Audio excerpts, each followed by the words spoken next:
ॐ स्थापकाय च धर्मस्य सर्वधर्मस्वरूपिणे अवतारवरिष्ठाय रामकृष्णाय ते नमः। जननीं शारदां देवीं रामकृष्णं जगद्गुरुं पादोपद्मे तयो स्थित्वा प्रणमामि मुहुर्मुहुः। नमो श्रीज्योतिराजाय विवेकानन्दशूरये सच्चित्सुखस्वरूपाय स्वामिने तापहारिणे। স্বামীজি বলতেন, বড় বড় কাজ করতে হবে, ব্যক্তিত্ব বা অহমিকাটা একেবারে বিসর্জন দিতে হবে।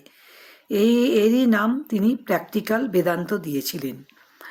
নিজ দেহে সুখ দুঃখ মানযশ কর্তামির বোধ যতক্ষণ থাকবে ততক্ষণ রামকৃষ্ণের চেলা কেবল প্রসাদ পাবার বেলা।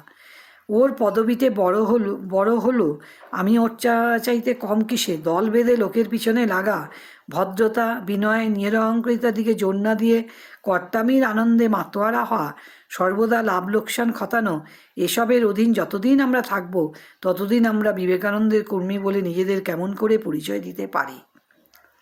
বিবেকানন্দের কর্মী এবং শ্রীরামকৃষ্ণের সেবক হতে গেলে ঠাকুরের প্রতি চাই অগাধ ভালোবাসা, চাই মহাবীর হনুমানের আনুগত্য, সরলতা ও আন্তরিকতা হবে নিখুঁত, বিশ্বাস হবে জ্বলন্ত, সেবার সময় মনে করতে হবে যেন সাক্ষাৎ ভগবান বিগ্রহের সেবা করছি। কাজটা যেন শ্রদ্ধা ভালোবাসায় পূর্ণ থাকে, তার কম হলে হবে না। আদর্শ ছোট করব কেন? পারি আর না পারি।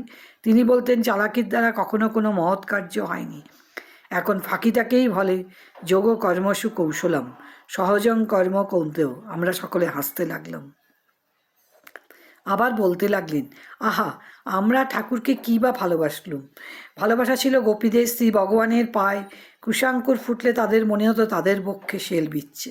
কৃষ্ণের সুখের জন্য তারা কুল শীল মান লজ্জা ভয় ঘৃণা নিন্দা সব উপেক্ষা করেছিল। কৃষ্ণ সেবার জন্য সর্বদা তারা প্রাণ দিতে প্রস্তুত থাকত। কৃষ্ণের কুশলে